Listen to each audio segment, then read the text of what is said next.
About 2 years ago, I published a video explaining how to blur the background in a photo using Lightroom. At the time, Lightroom didn't have a blur feature, so it wasn't very easy. Fortunately, Lightroom has improved, so I want to show you a new feature to blur the background in a photo. We'll start with this one, but then I'll be switching to another while I share some advanced features. When I shot this image, I used an f2.8 aperture on a 32mm lens. While it's blurred the background to a degree, I think we need to increase the level of blur. In the past, I would have taken a photo into Photoshop to blur a background. But now Lightroom has the lens blur feature in the Develop module, we can use that instead.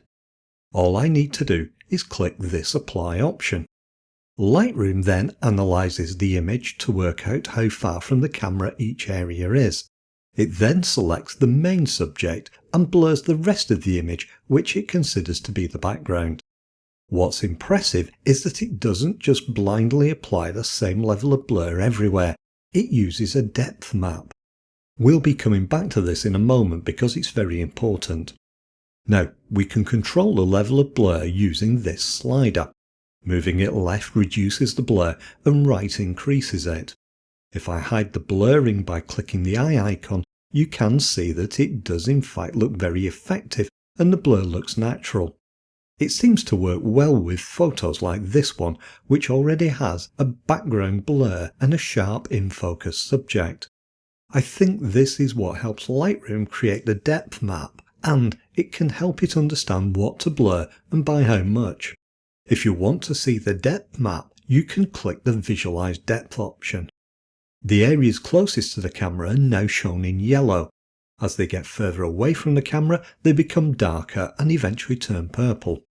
Let's switch to a different photo now, because I want to show you that Lightroom doesn't always get it right. When that happens, you'll need to know how to fix things. Let's apply the lens blur to this photo. I want the monkey in the foreground to be in sharp focus, while the ones in the background are more blurred. But something strange happens with this photo when I click the Apply option to turn on the lens blur. Lightroom does indeed blur the background, as you can see on the wall, but it isn't blurring the monkey in the background as much. This becomes more obvious if I increase the blur amount slider to apply the maximum level of blur. Now we can see that there's a sharp cutoff between the wall and the monkeys, which makes it look false. Part of the problem is the focus range selected by Lightroom. The slider shows a distance range from near on the left to far on the right. We can use this to control the level of blur that's being applied by Lightroom and which areas it leaves unchanged. To show you how it works, I'll click and drag it to the right. This tells Lightroom that we want to leave the far right objects unchanged, but blur the near objects.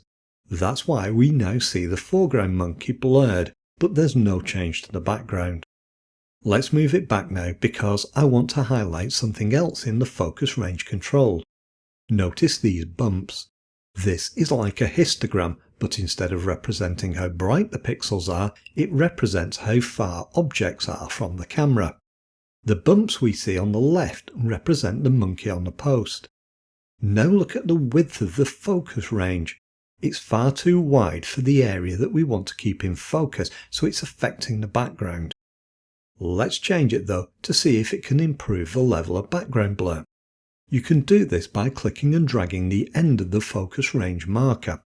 Notice as I do this, it increases the blur on the background. Now despite this, we still see a sharp cutoff between the wall and the monkeys in the background. That's because there's a second problem with this image, which we need to use the Visualize Depth option to help fix. When I tick that, we can see Lightroom's analysis of the image depth and where it's gone wrong. Remember, the lighter pixels in the depth map are closer to the camera. What's happened is that Lightroom thinks that the monkeys in the background are closer to the camera than the wall in front of them. Fortunately, we can fix this using the Brush Refinement tool. We can use this to fix the distance map, which blurs the background monkeys more. If I click the blur button, it enables the tool, and I can then choose the brush settings. To work more precisely with this brush, I'll use a low flow. I'll leave the amount slider at the 100% default setting, but we can always change it if it isn't right. I'll also use the auto mask option, which helps with selecting the monkeys in the background whilst excluding the foreground monkey. After selecting most of the background monkeys with the blur brush, I can magnify the area to finish the edges around the monkey in the foreground.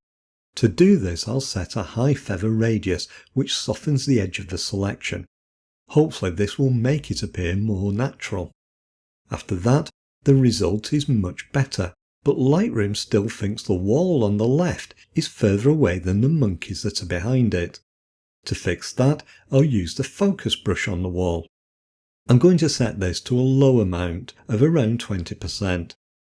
I'll then use a large feather setting and turn off the auto mask feature. I'm also going to use a large brush and then paint over the wall. What I'm trying to do is turn the wall the same colour as the monkeys in the background. What this means is that it will receive the same level of blur as the rest of the background that's a similar distance. When I've done that, I'll turn off the Visualize Depth option and check the results of the background blur. Having fixed the depth map, I can adjust the amount of blur applied to the background by Lightroom. Lightroom has become an exceptionally flexible editing tool in recent years, as this next video demonstrates. It shows how to create a beautiful fine art black and white photograph using nothing but Lightroom. Thanks for watching today, and I hope you found this video useful. Don't forget to subscribe if you haven't done so already, and I'll see you soon for another video.